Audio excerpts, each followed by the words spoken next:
আমি এই মুহূর্তে তোমাকে শান্ত করছি। স্টিং অপারেশন দেখছেন মমতা বন্দ্যোপাধ্যায়, স্টিং অপারেশন দেখছেন পুলিশ মন্ত্রী আমাদের রাজ্যের সৌরভপ্রিয় বাবু। আপনার কাছে যাচ্ছি, স্টেজ ইজ ইয়োর্স, কিন্তু দয়া করে ভাগ বসাচ্ছে অনুপ্রবেশকারীরা। আপনারও থালাতে ভাগ বসাচ্ছে, আমারও ভাগ বসাচ্ছে। আমি আপনি ভিটেমাটি চাটি হলে, রোহিঙ্গারা থাকলে আমরা দুজন ঝগড়া করতে পারবো না। এবার তো ঘুম থেকে উঠুন। একদম তাই। তুমি যে প্রশ্ন করেছো ভাই অব্র সেটা উত্তর দেয়নি। বিএসএফ কথাটার মানে এখন কেউ আমার কথা হচ্ছে যে বিএসএফ কথাটার মানে সীমা সুরক্ষা দপ্তর। সীমা সুরক্ষা দপ্তরটা মমতা বন্দ্যোপাধ্যায় তার মন্ত্রী নয়, কেন্দ্রে মমতা বন্দ্যোপাধ্যায় তার দায়িত্বে নেই। সীমা সুরক্ষা দপ্তরের মন্ত্রী হচ্ছে মাননীয় অমিত শাহ মহাশয়। বিএসএফ ও বলছে যে 72টা জায়গায় ফেন্সিং নেই, আসামে 11টা জায়গায় ফেন্সিং নেই, 11টা জায়গায় ফেন্সিং নেই। আমার কাছে কথা হচ্ছে এই সমস্ত যে ঘটনাগুলো আমরা দেখছি, বাংলাকে ভাগ করার চক্রান্ত করার জন্য অনুপ্রবেশের গল্প সাজানো হচ্ছে, শুধু বাংলাকে ভাগ করার জন্য। বলছে না বাংলা ভাগ চাই না, তাহলে বিজেপির যে রাজ্যসভার সাংসদ অনন্ত মহারাজ বলছেন গ্রেটার কোচবিহার আমরা আলাদা চাই। অনন্ত মহারাজ রাজ্যসভার সাংসদ মুখ্যমন্ত্রীকে দেখা করেছে, বলতে দাও, আমি বলি তোমার সময়। মুর্শিদাবাদের বিজেপির যে এমএলএ আছে সে বলছে না আলাদা করে মুর্শিদাবাদকে ভাঙতে হবে। কেউ বলছে মুর্শিদাবাদ ভাঙো, কেউ বলছে কোচবিহার ভাঙো, কেউ বলছে উত্তরবঙ্গ ভাঙো। প্লিজ অবরো প্লিজ, আমার কথা হচ্ছে এই উত্তরবঙ্গকে মানে বাংলাকে ভাগ করার জন্য এই অনুপ্রবেশের সম্পূর্ণ চক্রান্ত। টাকা দিচ্ছে, তুমি বললে 5,000 টাকা 2,000 টাকা, কাকে দিচ্ছে? Border security force. ওখানে তৃণমূলের অবরো তোমার সময় বলিনি, এই ভদ্রদণ্ডগুলো রাখো। আমি ওখানে border security force, Kolkata police গার্ডে থাকে না, কলকাতা পুলিশকে টাকা দিচ্ছে না, টাকা খাচ্ছে ঘুষটা বর্ডার সিকিউরিটি ফোর্স টাকা খাচ্ছে। আমার কথা হচ্ছে যে এই ধরনের কতগুলো এফআইআর করেছেন বর্ডার সিকিউরিটি ফোর্সের বিরুদ্ধে? হ্যাঁ, আপনারা কতগুলো এফআইআর করেছেন বিএসএফ টাকা খাচ্ছে বলে? আপনারা তো বড় অভিযোগ। তারা বলেছে 5,000 টাকায় আধার কার্ড ভোটার কার্ড। টাকাটাকে কে খাচ্ছে বলুন? টাকাটাকে খাচ্ছে বিএসএফ আধার কার্ড ভোটার কার্ড তৈরি করে দেয়। আপনি বলুন না, নাকি তৃণমূলী দালালরা তৈরি করে দিচ্ছে? রত্না বিশ্বাস কে? আপনি বলুন না, রত্ন বিশ্বাস কে? আমি বলছি রত্ন বিশ্বাস কে? ওপেন একটা মিটিং থেকে বলছে আমরা তৈরি করে দেব। কে দিয়েছে? আরে বলুন না। আমি বলছি 5,000 টাকাটা কে নিয়েছে? কে নিয়েছে? তৃণমূলের দালালরা নিয়েছে। তুমি বলছো 5,000 টাকা তৃণমূলের দালালরা নিয়েছে। 2,000 টাকা নিয়েছে। 2,000 টাকা কে নিয়েছে? আরে কে নিয়েছে? তৃণমূলী দালালরা নিয়েছে। আমরা কেন সেটা বের করে দেব? আমরা কেন? আরে আপনাদের নেত্রী পরিষ্কার বলে আমরা বানিয়ে দেব। আমরা বলার পাহারা দিচ্ছি। বেশ আপনাদের নেত্রী বলে মাথায় গোড়া আপনাদের আপনারা করছেন এটা। কেউ যদি ঢুকে আসে তাকে কালকে সকালে আধার কার্ড ভোটার কার্ড বলবে না। আচ্ছা আমি সংকটটা আসছি। আমি একবার কে টাকা নিয়েছে কে নেয়নি সব প্রয়োজনে সুযোগ দিন না, একবার ভারতীয়দের সুযোগ দিন না, একবার বাংলার মানুষকে সব বের করে দেবে। কিন্তু যারা স্যালারি পাচ্ছে, যারা মাইনে পাচ্ছে, যারা ভোটে জিতে নবান্নতে যাচ্ছে, যারা কেন্দ্রীয় দপ্তরগুলোতে যাচ্ছে, তাদের তো জবাবদিহি করতে হবে। আমি শুধু একটি ম্যাপ গ্রাফিক্স দেখাবো এই মুহূর্তে, যেখানে আমি বোঝার চেষ্টা করব নিশিকান্ত দুবে যে দাবিটা করেছেন কোন পথে অনুপ্রবেশ হয় এই বাংলাদেশ থেকে মুর্শিদাবাদে।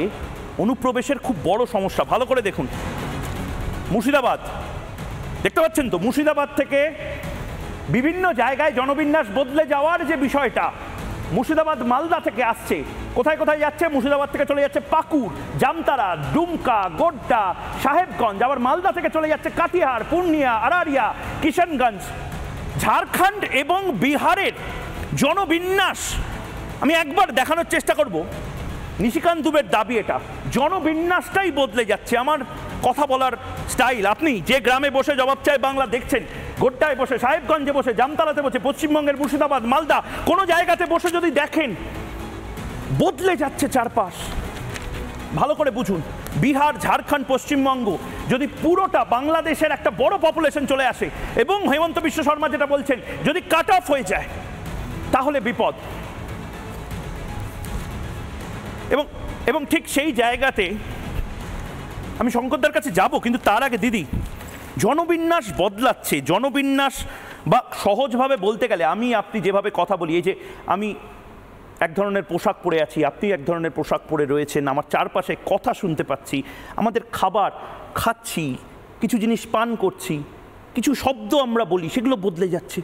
এগুলো তো হচ্ছে। এই ফিসফাসটা কেন সশব্দে আমরা বলতে পারছি না যে এটাকে বন্ধ করতে হবে, যে সরকারই আসুক বন্ধ করতে হবে? আচ্ছা, প্রথমত আমি বলি আমি একজন আইনের অধ্যাপক। তো আইনটাকে আমরা যখন বলি না যে আমরা আইন নিয়ে চলি, আমাদের দেশটা ডেমোক্রেটিক দেশ, তাই না?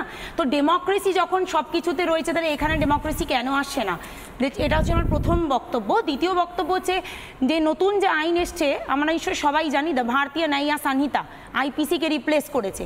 সেখানে বলা আছে টেররিস্টের কথা।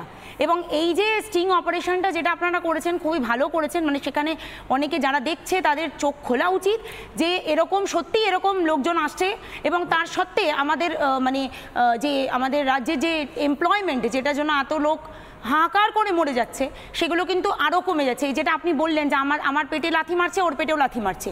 কিন্তু অন্যদিকে দেখতে গেলে যে আইনে ব্যবস্থা, আমি যেটা এক্ষুনি দেখছিলাম, টেরোরিজম বলে একটা আইন এসছে 113 ধারায় নতুন করে, যেটা নাকি বলেছে যে মানে একদম লাইফ টাইম ইমপ্রিজনমেন্ট অথবা তার 7 জন্ম সশ্রম কারাদণ্ড হতে পারে।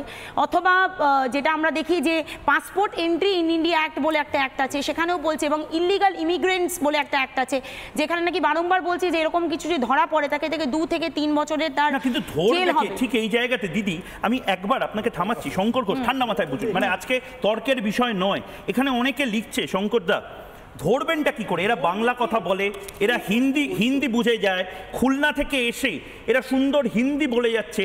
এবং যখন রাতের অন্ধকারে স্টিং করা হচ্ছে, প্রথমে সে বললো কলকাতা থেকে এসেছি, কলকাতার জায়গা কোন এলাকা কি বলার ক্ষেত্রে দাঁড়িয়ে তারা ঢোক গিলে বললো না দাদা আমরা বাংলাদেশ থেকেই এসেছি, আপনাদের মিথ্যা কথা বলবে না। এই জায়গাটা তো তৈরি হচ্ছে। শঙ্করদা 30 সেকেন্ড। দেখুন, ধরতে তখনই আমরা পারবো যখন কেন্দ্র এবং রাজ্য উভয়ই, যারাই ক্ষমতায় থাকুক না কেন, তারা যদি দেশকে রাজনীতির ওপরে যদি দেখেন, তাহলেই এটা ধরা সম্ভব। সদিচ্ছা বলে একটি কথা আছে। আমি সৌরভ বলার সময় অনেক জোরে বলছিল যে আসামে এরকম 11টা খালি, কি পশ্চিমবঙ্গে 72টা চেকপোস্ট খালি। এটা বিস্তীর্ণ অঞ্চল। আমরা প্রত্যেকেই জানি জমি হচ্ছে রাজ্যের সরকার দেবে, বিএসএফ জমি চাচ্ছে, রাজ্যের সরকার দিচ্ছে না। ফলে স্বাভাবিকভাবে সেটা একটা প্রতিবন্ধকতা তৈরি হচ্ছে অনুপ্রবেশের ক্ষেত্রে। এখন প্রশ্ন হচ্ছে এইটাকে যদি আমরা রাজনৈতিকভাবে দেখি, অর্থাৎ জমি আমি দেব না অথচ অনুপ্রবেশ বন্ধ করতে হবে, এই ভাবনা থেকে যদি দেখি, তাহলে তো অব্রর কথা মানতেই হয় যে প্রতিবেশী রাষ্ট্র যারা আমাদের ভালো চায় না, তাদের বন্ধু হয়ে যদি রাজ্যের মুখ্যমন্ত্রী কাজ করতে চান, আর সে যদি ক্ষমতায় থাকে, তারা ক্ষমতায় থাকে, আমি আবার বলছি, সৌরভকেও বলছি, সৌরভের বাড়ির সামনেও চোপড়া হবে। কারণ এটা এক ধরনের মানসিকতা, এই মানসিকতার বদল দরকার। একদম।